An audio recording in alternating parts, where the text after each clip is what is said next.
Yes, welcome back again, our viewer, from the short break we just had. Now we want to, tulikuwa tunataka tumesema ya kwamba marriage is centered on forgiveness. Yes. And actually ningependa tu uweze kwa faida ya maybe mtazamaji wetu, kwa faida ya wale ambao wanatuangalia, msamaha umeweza kutusaidia aje sisi kama familia, ama kama wanandoa. Msamaha, because mtu anaweza sema ya kwamba nikimkosea leo nitamsamehe, akinikosea leo nitamsamehe. Kosa wanasemaje? Kosa kurudia kosa, wanasema kufanya kosa si kosa, kosa ni kurudia.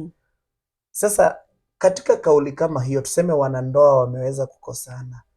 Of course, the truth ni kwamba katika ndoa kuna kukoseana. Mtakoseana, kuna mambo you will not agree over some issues here and there.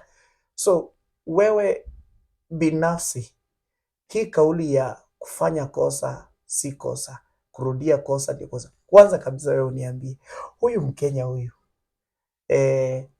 amewahi kurudia makosa? Amewahi kukosea akarudia makosa?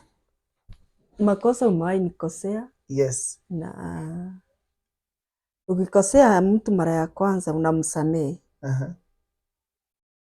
Ya pili unamsamehe. Okay. Akikukosea mara ya tatu, hapo ndio unaweza ona hapo ni mazoea. Lakini kwako wewe ukikosa venye ukikosa moja, sionagi ukirudia. Yes. Yeah. Labda hiyo ndio faida yangu. Yaani nauliza kwa upande wa, tuseme kuna ule mtu mwenye akikosa, kuna watu ambao unajua kuna ile kukosa intentional na kuna kukosa ile unintentional. For instance, ni makosa gani ambayo tunaweza kusema ni makosa katika ndoa? Tuseme, je, ni kuoga? Because those are actually issues lazima tukubaliane.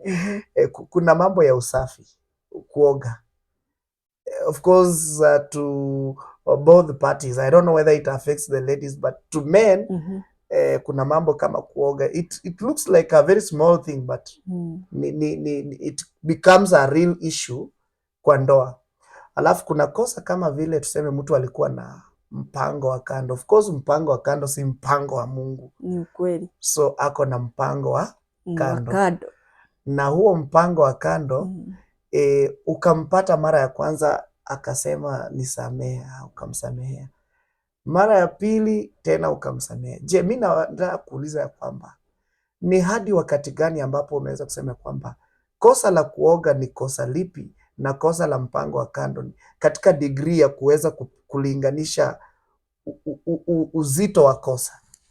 Lipi ndio kosa, na hivyo unaweza kutofautisha vipi, na unaweza kusamehe mtu kwa kiwango gani, kwa faida ya mtazamaji wetu? Kosa kama ya kutooga, ama hiyo ni kosa dogo, mnaweza rekebishana na hiyo ishe. Inaweza kuwa huyu mtu hakuwa amezoea vinye alikuwa amekaa peke yake, hakuwa amezoea kuogaoga, labda anaoga once per week.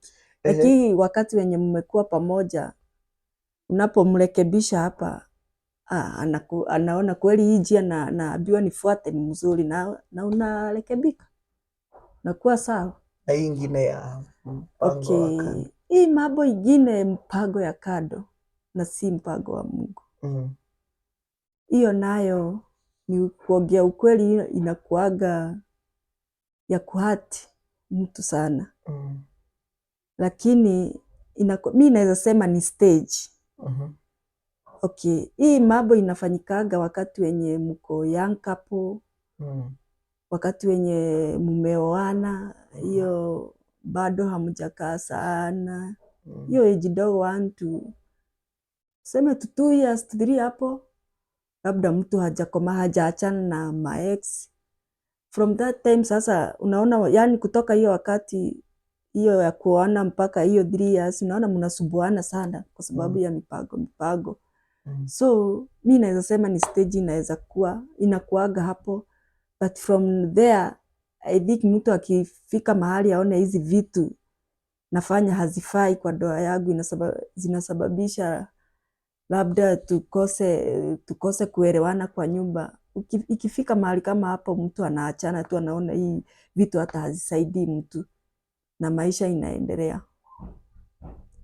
Wow. Yeah. So katika kauli ya kwamba tuseme msamaha, unaweza kusamehe mtu ama wewe unachukulia kwamba msamaha unaweza kumsamehe kwa sababu labda mtu wakati wa kwanza, because I'm presuming like sasa unajua hii ni show yetu. It is our lives.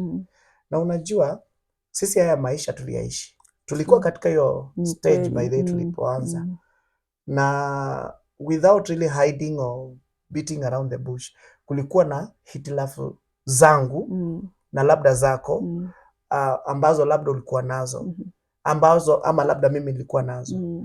Nataka kusema kwamba kwa kauli ya mtu ambaye ni mchanga ama alikuwa mchanga kwa ndoa, tuseme ndoa ya mwaka mmoja, less than a year or 2 years, hiyo bado ni ndoa changa. So hao bado watu ambao wanaendelea kusomana na kujuana.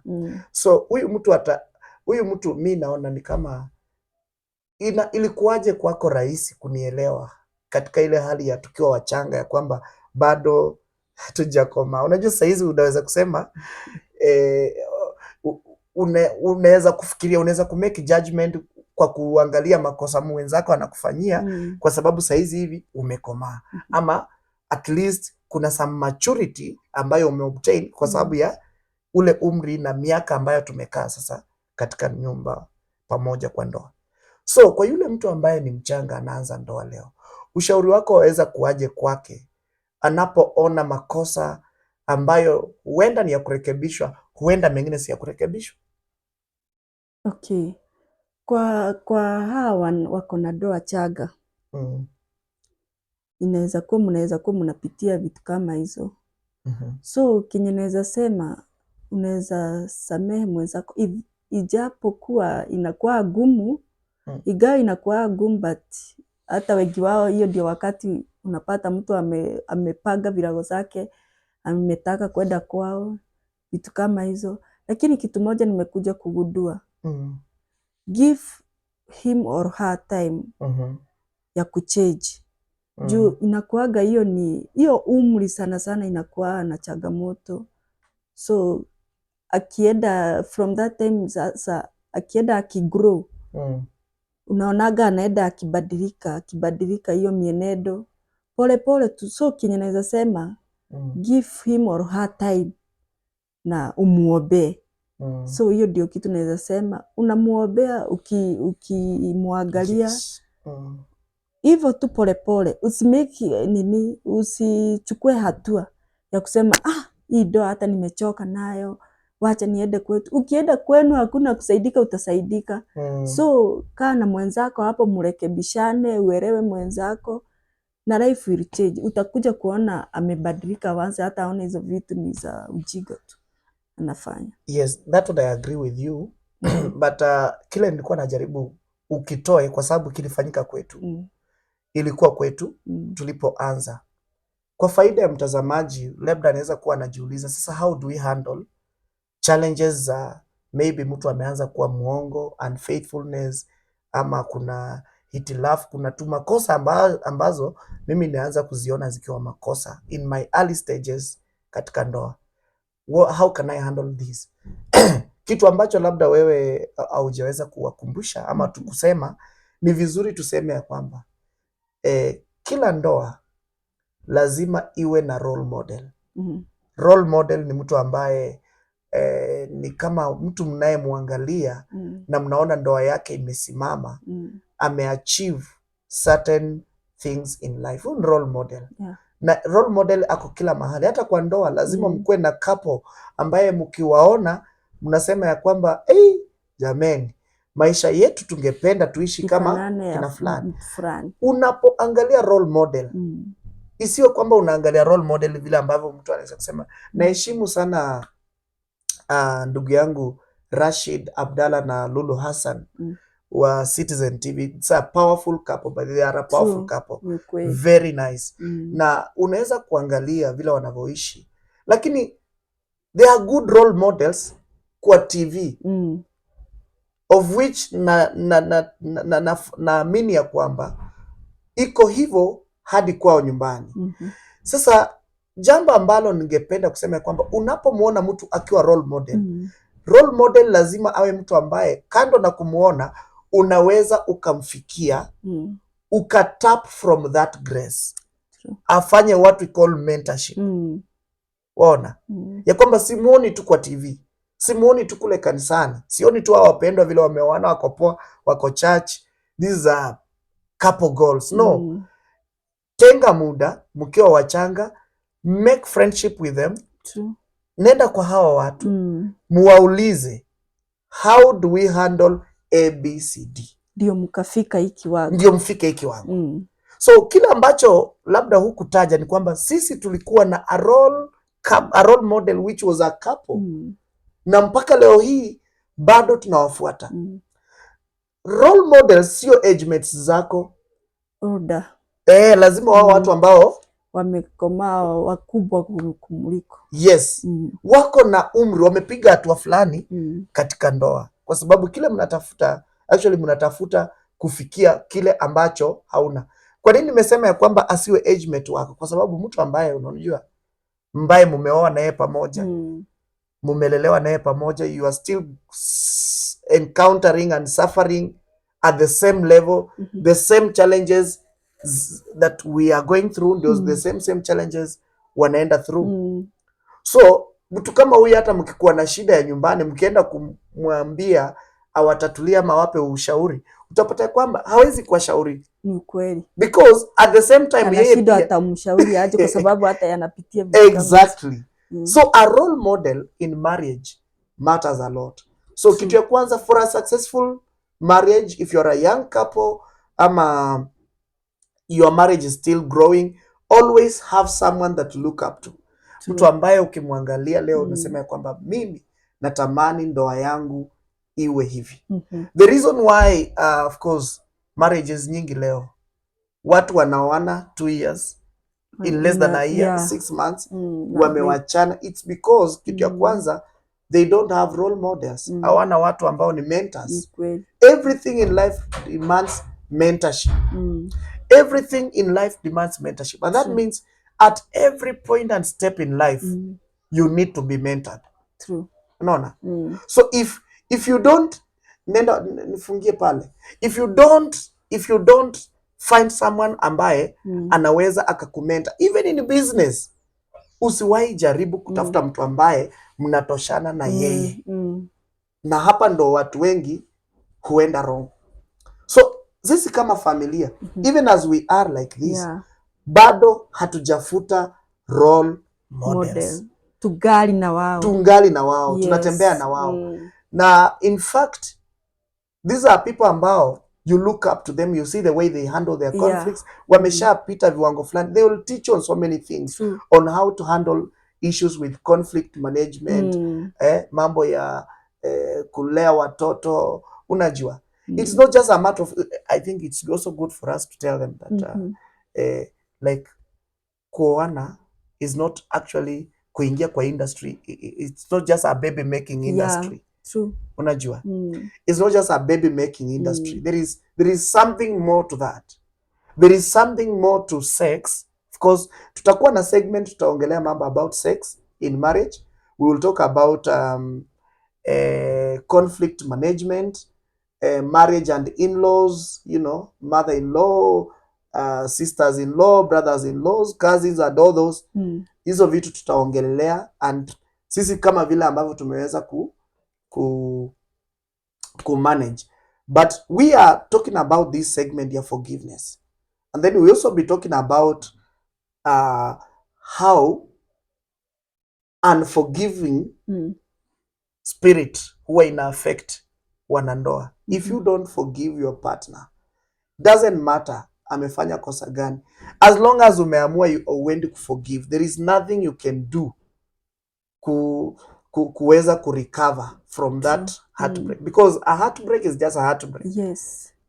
Once umeshavunja trust, mi usema like, unajua there was a time I remember there's a statement mi upenda kutumia na niliwahi kuambia ya kwamba trust is like glass, si ndio? Yeah. Once broken, Yeah. it is not easier to mend the pieces together.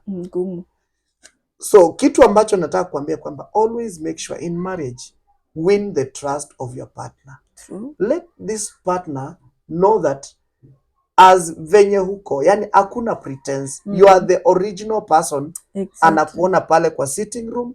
You are the original copy. Anakuona pale kwa bedroom, and you are the original person. Anakuona hata kule nje. Yeah. The only problem tunakuwa nayo in marriage is that there is a lot of pretense. There is a lot of faking. Yeah. And of course, even on social media, people fake. People fake. But after a while, you can fake for some time, but you can never fake all the time. Yeah. So kitu inaitwa trust, it is just good to maintain it.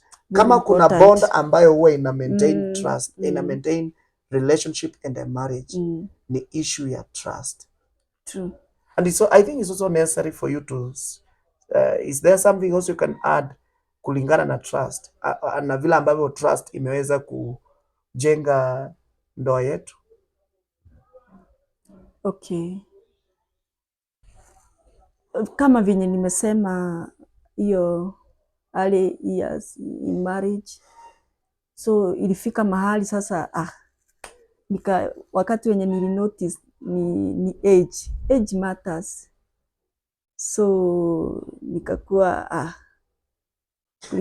endelea nikikunywa maji. Yes, nikakuwa vinye sasa hiyo umri ilipita, tukaendelea hivyo, nikaona it's just a time.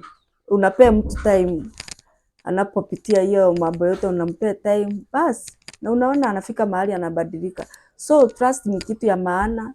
Juu kitabu angesema kitu hata singeamini. So ilifika mahali nikamwamini na nikakuwa hiyo, unajua kitu ya kwanza, it's good that we share about this thing. Kama pale pa trust. Unajua wewe ukinipata, si nilikuwa ningali tu kijana. Si nilikuwa na unajua vijana huwa wana hunt. Yeah, but it is painful. Haikuangi mchezo. But it is true. Yeah. I was hunting. Na that time nakumbuka that moment ulikuja to see me one day. Tulikuwa bado ndio tunajuana. That moment just by coincidence, unajua, for the benefit of the viewer, ni kwamba mimi bado kuna attachment sikuwa nimekata. So by that moment nikakuwa nimeita msichana fulani, and I had actually organized nimuite aje ili nimwambia kwamba I thank God for the time we've been together, but I just noticed that we cannot be together. So I was not transparent enough kukuambia actually, because sasa nilitaka ni handle that thing mimi mwenyewe binafsi, outside your involvement, and of which it was actually a mistake, because mimi kukuambia inge win your trust, because kwanza inge win your trust, ungekuwa aware of what I was going to do, because I remember when you came, ulikuwa umeniuliza, kuna maswali tuliulizana, and that's what we are coming to, transparency. Tuliulizana maswali if at all nilikuwa kwa relationship, if I was actually in any relationship or not. Na in real sense niliwahi kuwa kwa uhusiano, na hiyo uhusiano I was the one who was disappointed, as in mimi niliachwa, lakini unaona that moment umeachwa, hata kama amekuacha akaenda akafanya akaolewa kwingine or something, ama ame move on with another boyfriend, na mimi sikuwa nimemwambia now it's over, So according to her that time alikuwa najua bado I was still like ilikuwa bado namfuata even after having known that alikuwa na another boyfriend na tulikuwa na some issues here and there. So she knew that I still had some attachment with her. Unaona? So I wanted to sort out that issue because you had told me, you had asked me and I told yes, I was in a relationship, but I wasn't up for that relationship. Unaona? So the mistake I did on that day, mimi nilitoka, nakumbuka nilitoka hapo nikaenda did I tell you nilikwambia naenda nyumbani ama nilikwambia naenda wapi? Yeah, niambia unaenda nyumbani. That time. Hiyo wakati ulikuja ukanipata na ukanipata na yeye. Okay, I remember. Okay, you are sick that time. Nilikuwa mgonjwa. I was feeling unwell. So katika hiyo nafasi mimi nikaona let me use this chance kuita huyu msichana nimuongeleshe. Niambie huyu dem mimi by the way mimi nisha move on and I want to release you because as a matter of fact it's also good to make your intentions known to people. Never as a man or a woman any moment unaona ya kwamba your relationship has not worked, it is not working, it's always good to make an intention known whether unawacha mtu ama you are not ready to continue with that relationship. So what I did mimi nika though yangu my intention was good but the way I did it karibu iharibu trust yangu with my wife to be ambaye sasa ni huyu because tumeingia kwa relationship, tumeanza kuwa serious with one another and then I am unwell. I texted to her, namtext namwambia mimi am unwell, I'll not be able to come to, I mean will not be able to, I'll not report to school. So she texts back and asks me where are you, and then mimi namwambia me I'm in the house. Okay. So she did not actually ask me whether, I mean, she did not tell me whether she would be coming along or not. So me, I knew as long as I was not feeling well, so that blah, blah, blah, that was enough. Mse mi nikaona that was a good chance for me now kuita udem, wacha tumpe jina. No, tumpe jina, any name, any random name. Tumuite Roda. So mi nikaita Roda. You know? So kuita Roda nikaambia Roda akakuja. That day, by the alijipa akakuja. I think alifikiria labda venye ameni to break juu sikuwa namuongelesha, I was quiet for a while. So alikuwa anafikiria alikuwa anafikiria kurudiana. So she came and she found me in the house. Hata Fred hakuwa. Si unajua remember nilikuwa nasema tulikuwa nakaa na Fred. So that moment she comes na mimi nikaanza kumwelezea, kamwambia I was honest enough to say by then I've got another girlfriend, nimepata msichana mwingine, so me I did not want just to walk away like that. I want to let you go, I want to release you so that pale utaenda I want to give you that freedom, as in wende fungukiwe na njia zako, move on. Sasa it was that conversation, you understand your conversation of course iwezi kuwa ya furaha sana. Someone will be weeping or something like that, or kuna mtu atakuwa na machozi kwa macho. So of course Rhoda, as we call her, akawa na machozi kwa macho and the emotions were high in the house. Ilikuwa kitu karibu saa 4 saa 5 hivi mchana. I remember, yeah, saa 5. Tuzana saa 5, si ndio? So juu nakumbuka nilitoka shule that time. Nikasema acha nikuje nione mgonjwa wangu anaendeleaje. Mgonjwa. Okay, the time that I was sick. Ya ukweli nilikuwa mgonjwa. It's only that sasa hiyo kitu sasa iliharibu. So that is the time nilimdecide wacha nikuje nione mgonjwa. Yes. Sasa ukakuja. So blanda ni hiyo kitu ilifanyika. Can you imagine now? The problem is you came at the right time but at the wrong time. Because at that time you came, who dem naye ndiye alikuwa kwa nyumba. And that someone knocks on the door. So I was not expecting her. So kwenda kufungua naona, unajua niliachwa hivi. Sasa like let me ask you, hata kama ni wewe ninge explain aje? What explanation could I give? This is a sick person, not feeling well. He's in the house with somebody else, with another woman who has come to visit, a woman that is not known to you.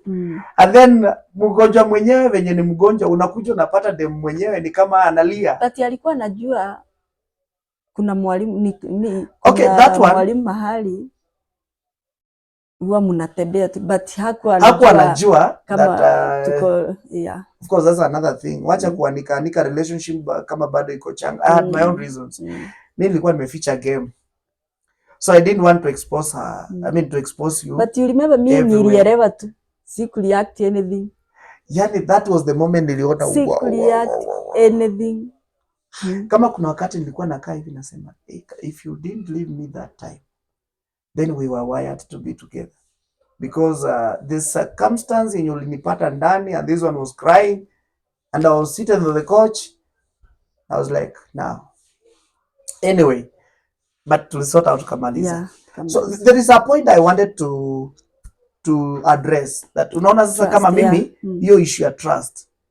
I know your level of trust in me over my sincerity na transparency ilikuwa shaken. True. Because it raised a lot of eyebrows. It can ripple our relationship. Because at that time, you remember this, a man who has assured you that there is no other person in your life. No. There is no other person in my life. So mi nakaa tu pale nikijua, ama wewe unakaa tu pale ukijua, umse ana mtu mwingine. And then eventually unapata kuna mtu. Even if that conversation, even if that mlango ifungwe, even if that nini had to happen, hiyo mambo ya kuexplain ikuje ndani nini but again bado haikuwa imejenga trust. Ilifanya kuishake.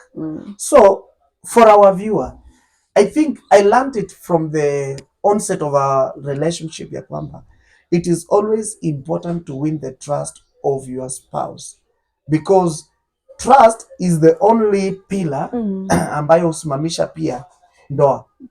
Kwa sababu if it comes to a moment whereby huwezi ukaniamini tena, as in you can't believe me, you can't trust any statements anakuambia, as in it becomes, a marriage becomes suspicious every other time. Na hiyo ndo kitu ambayo imetusumbua ama iliwahi tusumbua wakati huo. But when anyway ilitusumbua lakini haitusumbui. I think unajua ni vizuri correct. That's why you are here. That's why kwa sababu tulipita hiyo kiwango. Thank you. Yes. It's good to put it clear that kuna viwango tulipita. The reason why tumesema mambo na trust, that once it is broken, it is very hard to actually put the pieces together. It's because actually trust ni kama glass. Putting together the pieces ndio kitu ngumu zaidi. Very hard. So like now talking about trust and finances, mambo na pesa, you realize ya kwamba kuna mapato tofauti. Maybe the husband is earning, the wife is earning, kuna some side income that ako nayo. Unapata ya kwamba labda mtu amepata pesa ya chama or something, but then unapata mnapitia shida fulani hivi. Nakumbuka there was a time tulikuwa tunapitia wakati mgumu sana. For our viewer, wacha niambie mtu wa kamera, we hebu funga ile mlango. So there was a time nilikuwa nasema upande wa trust. Tulikuwa napitia mambo magumu sana. Yeah. Na mambo magumu, that means tulikuwa na shida ya kifedha. hatukuwa na mapato, but sometime ningepata huko tuna pesa, lakini umepika nyama na nikikuuliza zilitoka wapi, unaniambia tu mahali zilitoka.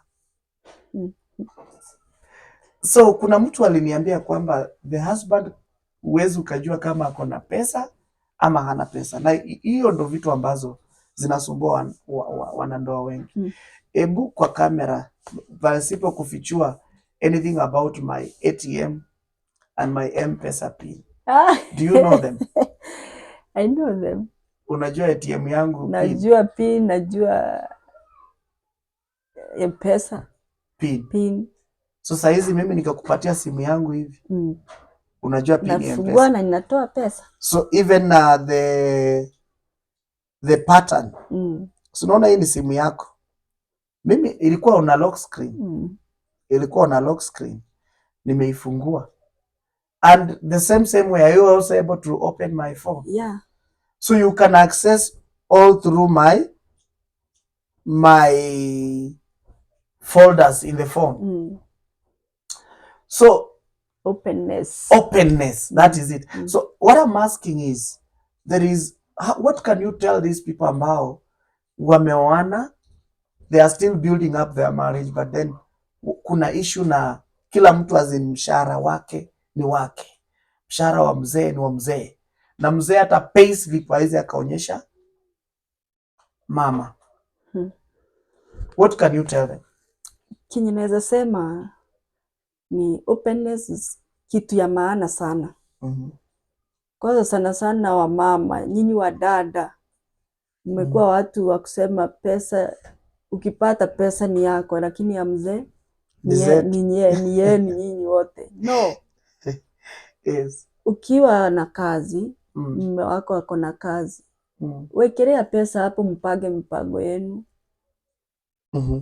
Juu kwa saa hii majukumu ni mengi. Ukiachilia mume wako majukumu yote, na wewe kazi yako ni maguo, nywele, nini, so hiyo maisha haiwezi enda, hiyo ndoa haiwezi hata simama.